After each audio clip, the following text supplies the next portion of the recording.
Olá, essa é a aula de número 10, iniciando o tópico de integração numérica. Nessa aula, a gente vai falar especificamente da regra dos trapézios, né, que é basicamente a regra do trapézio e a regra do trapézio composta. Por isso que eu digo regras do trapézio, né, mas basicamente é como a gente vai poder aproximar uma área de uma função a partir de figuras geométricas. De um trapézio, um polinômio numa parábola, de um polinômio de terceiro grau e por aí vai. Né? E vai vir a primeira questão, né? Quer dizer, a gente está aproximando uma integral por um número. E vem a questão, se a gente passou, né, pelo menos o cálculo 1 e 2 e 3 e deu fazer a integral, por que a gente precisa de integração numérica?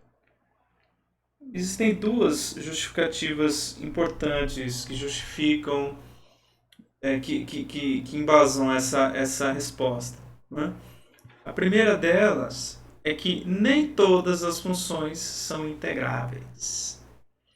Um exemplo muito importante que vocês vão ver, ou já viram, ou vão ver bastante ainda, a distribuição normal, ou gaussiana, por exemplo.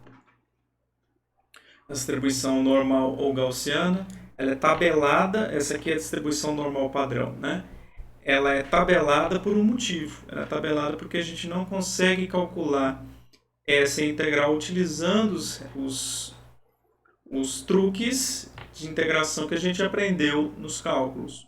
E de fato não existe nenhum truque que seja capaz de resolver isso. Substituição por partes, trigonométrica, todos aqueles métodos e muitos outros são incapazes de resolver exatamente essa integral. Significa que se a gente integrar isso dentro de um intervalo, né, ou do mais infinito até o menos infinito, a gente não vai conseguir, utilizando as regras que a gente aprendeu no curso de cálculo, chegar numa resposta. Né? E é por isso que esse foi o exemplo que eu escolhi, que vai ser a base da estatística, né? O teorema central do limite, né? Por exemplo, no curso de estatística, vai ser basicamente você aproximar qualquer repetição de distribuição ou de fenômeno aleatório por uma distribuição normal. Portanto, essa função aqui ela é fundamental. Né? E basicamente é isso. Por isso que a gente precisa de uma integração numérica, porque as analíticas não resolvem. Quer dizer, não existe truques, por isso que eu digo integral analítica. Integral analítica é o que a gente entende do cálculo, quer dizer, a gente vai aplicar um número de regras, né? Vou aplicar duas vezes por partes, vou fazer uma substituição trigonométrica, vou fazer um número de passos que vai me retornar a primitiva daquela função. Aqui isso não vai acontecer. Né? E daí o que você trabalha são com estimativas, e essas estimativas podem estar tão bem calculadas o quanto a gente quer. De fato, quando você inventou os primeiros computadores capazes de fazer contas de polinômios, a primeira aplicação que... será que eu lembro o nome disso? É... máquina...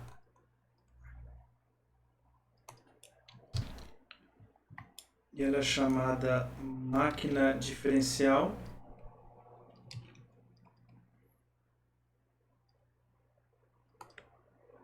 Ou máquina de Babbage. Eu não sei como é que se fala. É em inglês. Em inglês, digo, da Inglaterra. Babbage. De fato, é uma das primeiras implementações de um computador que é diferente do computador que a gente entende hoje, né? Porque é uma máquina de fazer cálculos. Então, ela vai para um conjunto de peças mecânicas. Aqui, ó. Ela é capaz de fazer cálculos, né, onde, por exemplo, cada uma dessas engrenagens significa uma casa de vírgula. Então, utilizando coisas desse tipo, você é capaz de criar uma máquina de cálculo. E basicamente foi para resolver problemas desse tipo, né, que envolvem polinômios e integração de polinômios. De fato, uma das primeiras aproximações, as primeiras aplicações, perdão, para a máquina de Babbage, ou Babbage, não sei como é que se fala, é justamente obter aproximações mais precisas da área da distribuição normal. Né? Aqui no caso, normal padrão. Certo? Então essa é a primeira justificativa, que espero ter convencido minimamente vocês de que isso é importante. Né? E além disso, né, a gente, vamos supor que a gente tenha, ao invés de ter uma função, a gente tem apenas pontos. Né? Nós temos apenas pontos aqui. Por exemplo, você tem uma curva de produção e você tem apenas alguns pontos. E daí você vai fazer um ajuste, uma interpolação aqui, e você precisa calcular a área disso. Então a gente não tem uma função que vai obter. Então se a gente tiver aqui, ó, por exemplo, alguns pontos, a gente vai calculando por trapézios aqui, por exemplo, e aproxima a nossa área. Né?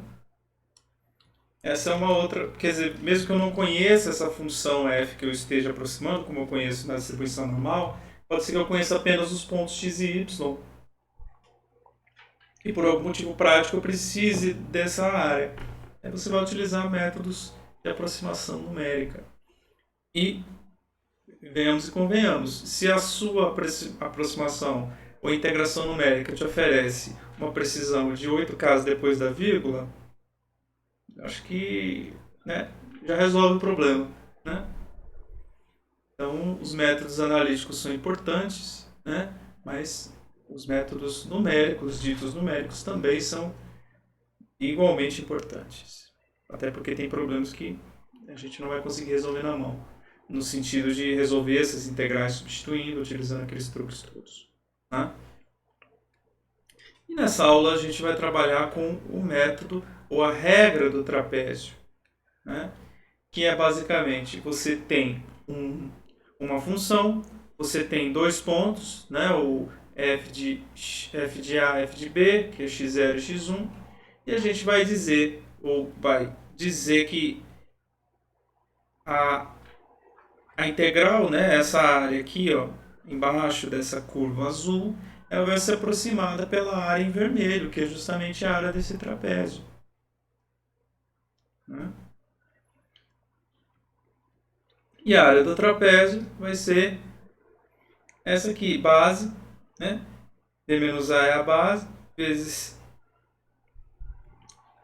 este elemento envolvendo as duas alturas dividido por 2. Essa é a área do trapézio. Né? Então, a gente tem uma primeira aproximação aqui, portanto. Né? Eu vou dizer que essa integral I, né? A gente chama de, eu vou chamar ao longo da aula, de I, né? Vai ser a minha integral exata, né? E é aproximada, a integral entre A e B, ela vai ser aproximada por um I do trapézio, quer dizer, uma integral do trapézio, que vai ser dado por essa fórmula aqui, ou se nós quisermos representar a partir de f de 0 e f de 1, isso vai ser interessante porque a gente vai ter mais pontos na malha ao longo da aula, né? E a gente vai, com isso, melhorar a nossa precisão, tendo vários trapézios aqui.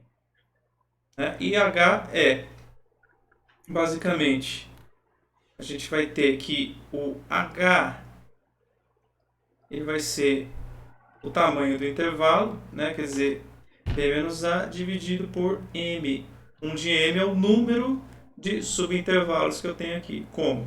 Eu só tenho apenas um subintervalo, o H é B menos A, aqui somente. Por isso que nós temos isso aqui. Tá? Eu vou falar sobre isso um pouco mais de clareza a seguir. E aqui nós temos a definição de H, B menos A, que é o tamanho do intervalo sobre M, onde M é o número de subintervalos. Okay? E nós temos um exemplo aqui, né? Que é a integral de 2 até 3 dessa função e elevado a x. Então nós temos aqui a função e elevado a x em azul, e em vermelho nós temos o nosso trapézio. Então basicamente Nosso trabalho aqui vai ser aproximar essa área aqui, ó, em azul, por esta área aqui em vermelho. Aí vem a pergunta. A nossa aproximação, olhando para esse gráfico, vai ser maior, nossa integral vai ser maior ou menor que o valor exato? E vai ser maior, né? Porque veja que a gente está aproximando a integral por uma função que tem todos os pontos maiores aqui do que a curva. Então, a gente vai ter de fato isso. Certo?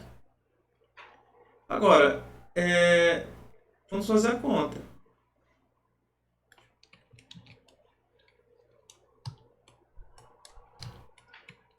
Quer dizer, I, né, que é a minha integral, é aproximado por I do trapézio, que substituindo nessa fórmula aqui, ó, ou nessa, tanto faz, eu vou ter E elevado a A mais E elevado a B. Aí, ó. Então eu vou ter este valor aqui, certo? E o valor exato, né, vai ser este aqui. E a gente faz uma comparação aqui entre o erro absoluto e o erro relativo. Basicamente a subtração dessas duas coisas, né? E o erro relativo dividido pelo valor exato, só para a gente saber o quanto que é o erro comparado com o valor correto. Sim? Então, uma primeira aproximação aqui. Certo? Ok. E a seguir, nós vamos ter o que eu chamo de regra do trapézio composta, que vai ser basicamente, né, parte da pergunta. E se nós tivermos dois trapézios, ao invés de um, né? Então, nós temos aqui, ó, trapézio 1, trapézio 2. Então, portanto, a minha aproximação da integral da mesma curva vai ser, que eu denoto como a integral do trapézio 2, porque 2 é o número de subintervalos que eu tenho. Sim? Porque para cada subintervalo eu vou ter um trapézio. Eu tenho um ou dois trapézios. Sim? E a gente espera, é claro, que essa aproximação da área seja melhor do que a anterior. Vamos olhar para o gráfico. Olha esse gráfico aqui. Olha como ele aproxima razoavelmente bem a função, se comparado a este aqui com apenas um trapézio. Veja que os eixos são os mesmos, a função é a mesma. Então a gente espera que a aproximação seja mais precisa. Certo? E se a gente fosse somar aqui esses dois trapézios? Esse é o trapézio 1. Vou só colocar aqui. Este é o trapézio I, quer dizer, a integral do trapézio 1. E essa é a integral do trapézio 2. Certo? Então, o trapézio 1 vai ter lados x0 que é a, x1 que é a metade, né? A mais b dividido por 2. E o segundo trapézio vai ter um lado que é o x1 e o outro que é x2, que é igual a b. Certo? Então seria f de a mais 2 vezes f. Veja que eu tenho que somar aqui, ó. Esse cara aqui é igual a esse aqui. E o mesmo h sobre 2 multiplica. Então, eu vou manter dessa forma. Eu não vou multiplicar, por exemplo, dividir aqui. Eu vou manter esse h sobre 2 ao longo de toda a conta. De forma que eu tenha uma expressão neste desenho aqui, porque vai ser importante para a gente poder implementar depois isso. Né? E voltando ao nosso exemplo. Você pode pensar nessa fórmula aqui também do seguinte, ó, esse ponto aparece uma vez, este ponto x2 também aparece uma única vez, esse aqui aparece duas vezes, porque ele aparece no primeiro trapézio e uma vez também no segundo, então aqui, ó, tem essa contribuição. Uma forma de você pensar nisso. Né? Se a gente voltar ao nosso exemplo, é a mesma integral e eu vou ter basicamente isso, né? Eu vou ter aqui, né, vai ser A, x1 vai ser A mais B sobre 2 e x2 vai ser B. Né? E o H aqui vai ser B menos A sobre 2. Então,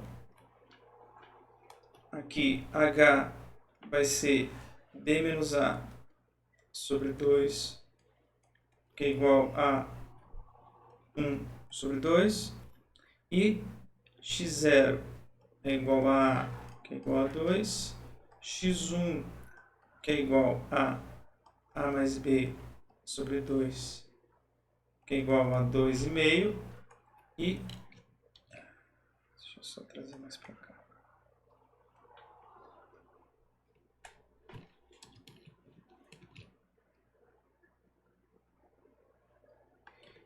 Por fim, x2 é igual a P é igual a 3. E de forma geral, né, daqui a pouco eu falo do caso mais geral aqui, tá bom? Mas vamos ao nosso exemplo. Se eu fizer a conta aqui, ó, olha o gráfico como é que fica, certo? Não, 2 trapézios. Então a área vai ser essa área aqui, mais essa outra área aqui. Essa vai ser a minha aproximação, que com certeza vai ser melhor do que a anterior. Né? Assim a gente faz esse cálculo aqui. E calcula o erro relativo, o erro absoluto. O erro relativo, veja, o erro que a gente tinha obtido era 1,4. Então se eu pegar 1,4, 1,0408 dividir por 4, eu vou ter 0,26, por exemplo. Veja que é basicamente um quarto do erro quando eu tenho apenas um trapézio. Quer dizer, veja, eu multipliquei por 2 o número de subdivisões e eu ganhei 4 vezes menos erro. O meu erro inicial foi dividido por 4. Então, tem alguma coisa quadrática aqui, porque eu dividi por 2 o número, eu aumentei em 2, né, melhor dizendo. Eu dividi mais, né, o intervalo, né, o dobro, e me gerou 4 vezes menos erro. Então, é uma coisa envolvendo o m ao quadrado, onde m é o tamanho, né, o número, melhor dizendo, de subdivisões que nós temos. E a gente calcula também o erro relativo, que é bem menor, e também da ordem de 1/4 menor do que para apenas uma subdivisão do intervalo ou um trapézio apenas. Né? E agora vamos pensar o seguinte: se nós tivéssemos 3 subintervalos, nós teríamos 3 trapézios. Aqui, ó. Nós teríamos 3 trapézios. Ó. Aqui.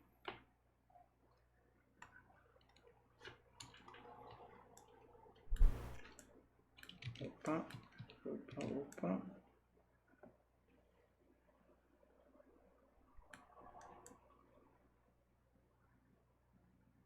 Ó. Então vamos supor que a gente vai dividir esse cara aqui, ó. Vai ser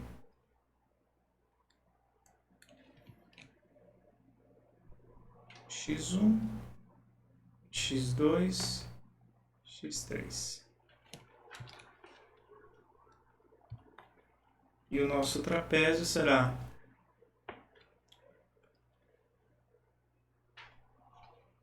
x1, até x2, até x3. Veja que já é uma aproximação razoável aqui, né? Nosso esboço aqui.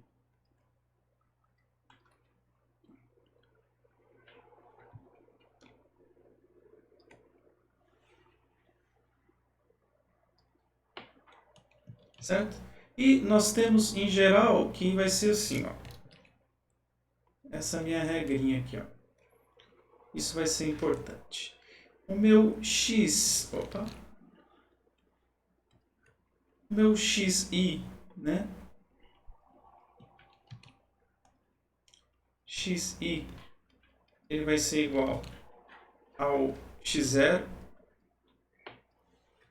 mais i vezes h. Quer dizer, quando i vale 0, é x0 mais 0. Quando i vale 1, é x0 mais h. Então, veja, se cada uma dessas subdivisões é h, né? H e h, eu vou ter que o x1 vai ser x0 mais h, o x2 vai ser x0 mais 2h e o x3, que é o b, vai ser x0 mais 3h. Certo? E a gente vai ter essa regrinha aqui. Mas voltando ao caso para m igual a 3. Eu vou ter este trapézio aqui, que envolve x0 e x1. Este trapézio aqui, que envolve x1 e x2. Este trapézio aqui, que envolve x2 e x3. Certo? E h, né, é a distância aqui entre os dois, que vai ser b menos a sobre 3, onde 3 é o número de subdivisões. Né? Agora, se eu fizer essa conta aqui, né, vou descobrir que este elemento vai somar com este elemento vai somar com este, porque este ponto vai aparecer duas vezes. Ele aparece uma vez no trapézio de cá e uma no de cá. Esse aqui vai aparecer uma vez no de cá, uma vez no de cá. Este e os dois da ponta vão aparecer apenas uma vez. Então, é por isso que eu vou ter os caras da ponta, né, que é o A e B, aparecendo apenas uma vez, e o restante, todos os do miolo, vão aparecer duas vezes. Então, veja, esse vai aparecer duas vezes e esse também duas vezes. Né? Então, a gente tem que a regra do trapézio composta para qualquer número positivo inteiro de subintervalos m, ela vai ser dada pela seguinte fórmula. Então veja que esse somatório pode te assustar um pouco, mas talvez inicialmente, mas não deveria, porque ele vai de 1 até... Quer dizer, ele vai pegar todo mundo do miolo. Ele vai pegar, quando, por exemplo, m aqui vale 3, né, no nosso caso. Então ele vai valer de 1 até 3 menos 1, 2. Então, aqui, ó. Basicamente isso. E deixa-me só incluir uma outra coisa. Tudo aqui. E xi é igual a... A gente pode fazer assim. Pode ser b menos a. Xi é x0 mais i vezes h. E x0 igual a A e xm igual a B. Aí fica bem definido aqui.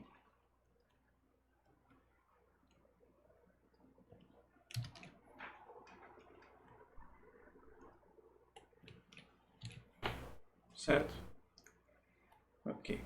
Então nós temos essas coisas aqui, e é tudo isso que a gente precisa para poder definir um método para qualquer número de subintervalos. Ok? Então, basicamente, esta é a regra do trapézio composta. O jeito que a gente implementa ela não vai ser exatamente assim no computador, mas no finalzinho da aula eu vou dar a ideia de como fazer isso. Certo? Agora, o terceiro ponto de hoje vai ser o erro máximo na estimação da integral, basicamente. Né? E esse é um resultado muito importante, né? Muito embora a fórmula seja bastante feia, eu imagino, mas ele vai ser importante porque a gente consegue fazer duas coisas. Uma delas é dado M, o número de subdivisões do intervalo ou subintervalos, eu consigo saber qual o erro que eu vou cometer. Máximo, né? O erro máximo, claro. O meu erro não vai passar disso. A outra coisa, que talvez eu acho que é mais interessante, mais importante do ponto de vista teórico, mas também prático, se eu quiser fazer aquela mesma integral que a gente fez, por exemplo, para obter um erro 10 a menos 4, quer dizer, o meu erro está depois da quarta casa, depois da vírgula. Qual é o M mínimo que ele vai ter para fazer isso? Né? E a gente vai ver o quão bom realmente é esse método. Porque se a gente pedir 4 casas depois da vírgula, acho que isso é uma precisão mínima que a gente esperaria de um método. Né? E a gente vai ver quão bom vai ser esse método. Nesse sentido. Agora, quer dizer, o erro, né? Esse erro máximo de aproximação, né, que eu chamei de erro do trapézio máximo, que é uma função do número de subintervalos, vai ter essa fórmula horrorosa aqui, que vai variar em função de B, de A, de M e da função f. Em particular, do máximo que a segunda derivada da função f vai assumir. Então, assim, eu sei que essa fórmula é bastante feia. Nós, aqui, seja na lista, seja nos trabalhos, né, nas tarefas, ou seja em aula, a gente não vai trabalhar com funções complicadas. Exponencial, seno e cosseno, quer dizer, coisas cujas derivadas são simples, né? Porque o objetivo do nosso curso aqui não é um lembrete do curso de derivada. Então não vai aparecer a tangente de x para você derivar 2 vezes. Enfim. Ok? Então a gente vai trabalhar com exponencial, seno e cosseno, coisas simples de fazer isso, de derivar. Agora, voltando ao nosso exemplo, né? A nossa função f de x era uma exponencial. E com a vantagem, né, da exponencial ser a derivada dela ser igual e também a integral, né, ser a mesma função, então posso derivar ela desde que o argumento seja apenas x, a gente vai ter isso aqui, quer dizer, a segunda derivada da função é igual a ela mesma. Ou seja, este termo aqui, o que significa esse termo? Esse termo aqui significa o seguinte: qual que é o máximo que a segunda derivada da função vai atingir? Qual seria esse? Né? A gente já vai descobrir o que é isso. Neste caso aqui, portanto, do nosso exemplo, é a função. A segunda derivada é a própria função. E essa função vai atingir o seu máximo quando x vale 3. Eu vou voltar ao gráfico aqui. Veja que é uma função crescente para x positivo. Não é? Então, quanto maior o x, maior f de x. Portanto, eu tenho que o meu intervalo é entre A e B, né? É entre 2 e 3. Então, neste caso aqui seria o próprio intervalo, né? O maior valor, que a função f, que está no gráfico aqui em azul, né? Assume no intervalo AB, que é entre 2 e 3, vai ser justamente e elevado a 3, que é um valor um pouco maior do que 20 aqui, conforme mostra o gráfico, e a gente mostra uma aproximação aqui. Veja que como essa função é crescente, né, a gente sempre vai ter que o máximo vai ser atingido à direita do meu intervalo. Né? Então, A, B. O máximo vai ser atingido aqui. Se fosse uma função decrescente, né, ou melhor dizendo, uma função decrescente, o máximo seria atingido em A. E tem esse detalhe que é importante observar lá nos exercícios e também na tarefa. É basicamente isso que eu estou dizendo aqui. Agora vamos para a estimativa de erro. Né? Se a gente substituir aqui A, B, aqui, ó, A, B, M, né? M no caso 1, né? Porque foi a primeira conta que nós fizemos, que é basicamente a regra do trapézio. Eu vou ter que este erro, ele vai ser aproximadamente, porque está envolvendo exponencial, ele vai ser aproximadamente 1,6738. Só um comentário que se você olhar no início da aula, eu chamo de I do trapézio. Aqui, I do trapézio. Mas I do trapézio é a mesma coisa do que I do trapézio de 1. Porque 1 é justamente o M. O M é o número de subdivisões do nosso intervalo. Então é a mesma coisa. Certo? Então eu vou utilizar os resultados dessa conta aqui, ó, lá na frente. Certo? A gente faz essa estimativa e a gente obtém este erro máximo, que, como esperado, é maior do que o erro que a gente calculou na prática. Veja que não faz sentido se a gente soubesse exatamente o erro, a gente saberia a função, então não teria por que estimar.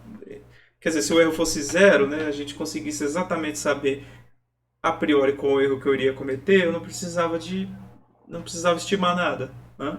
Então, por isso que a gente sempre trabalha com o erro máximo aqui.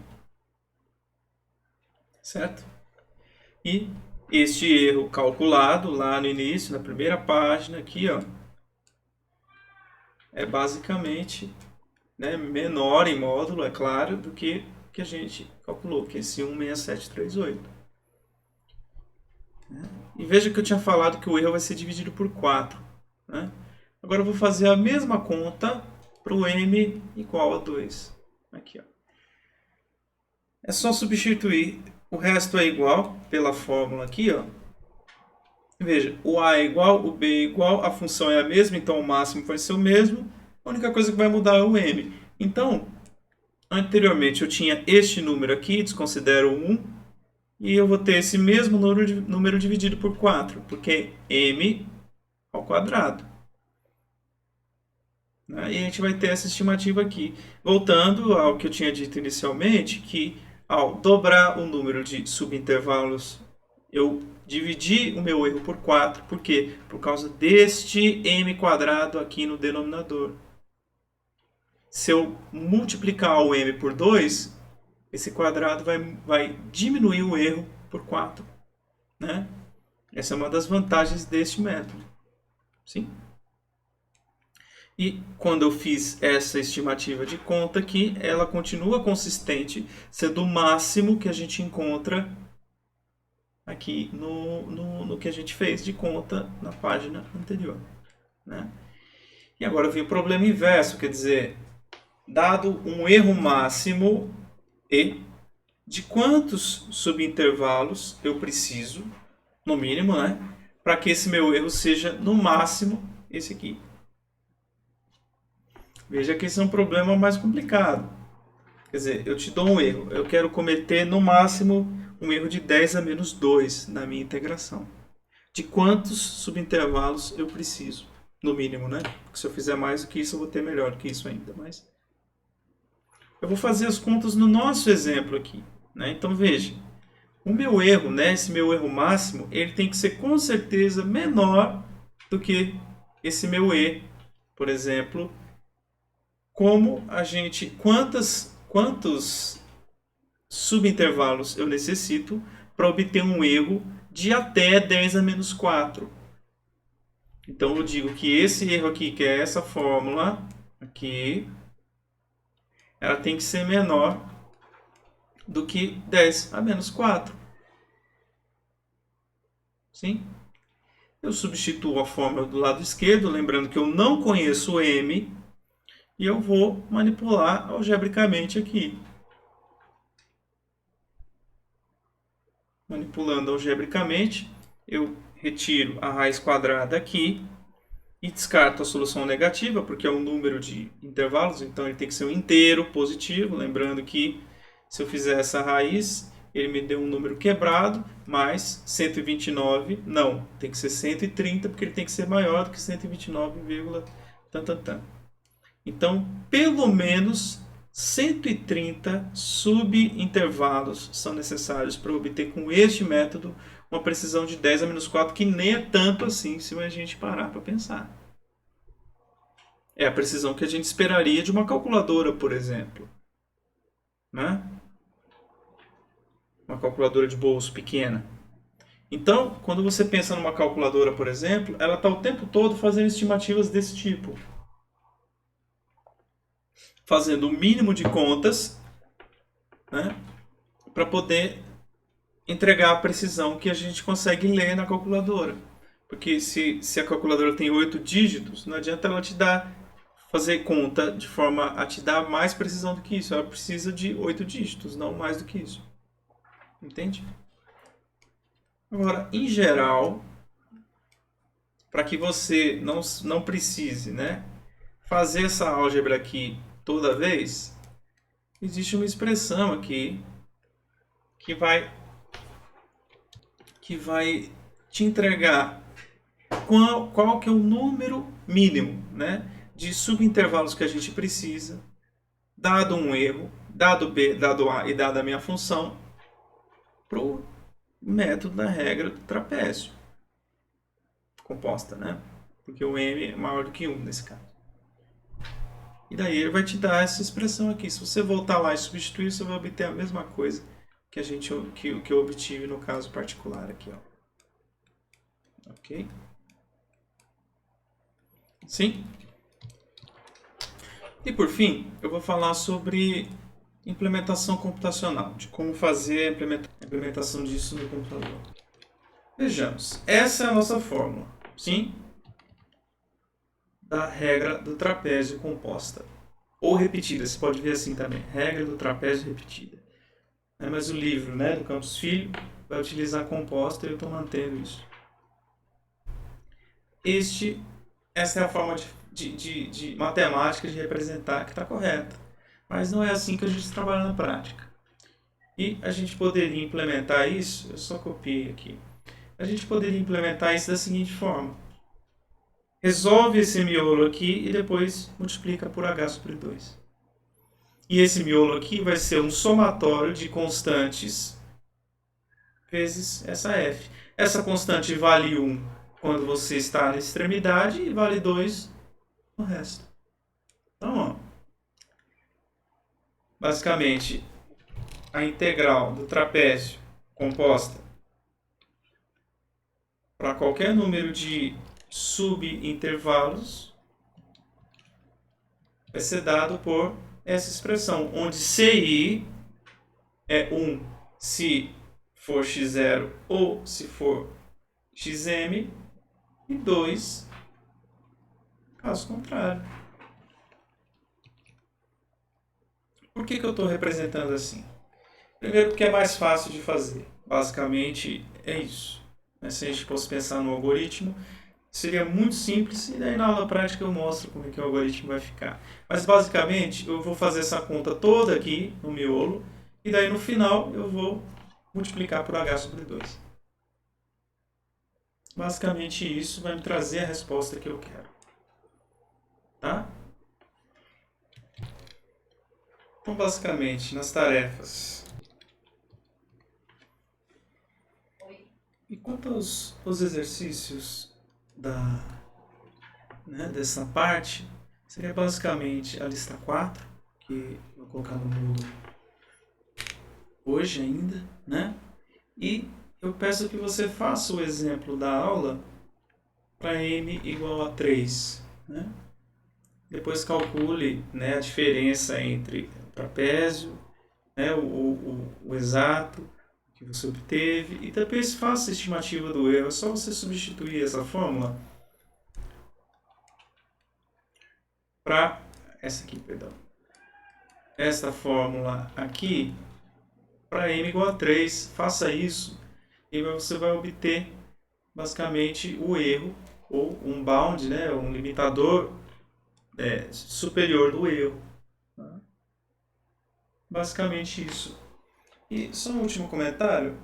Quando você trabalha com essa forma, você muitas vezes vai lidar.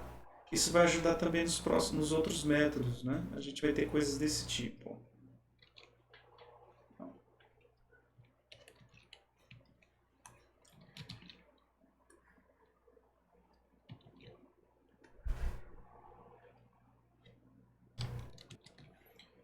Aqui a tabela, por exemplo, você teria no nosso exemplo aqui, a gente poderia colocar para m igual a 3, né? Então a gente teria o A é 2, esse cara é 2,5, esse cara aqui é 3.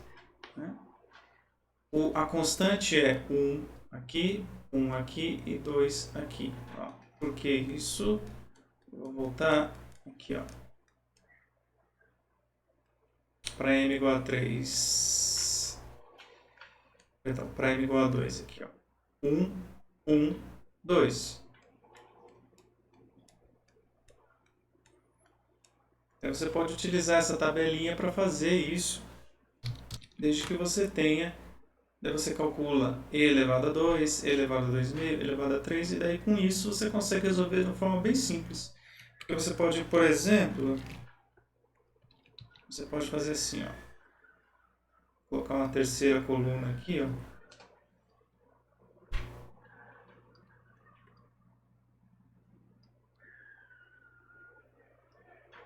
Essa coluna vai ser, por exemplo, CI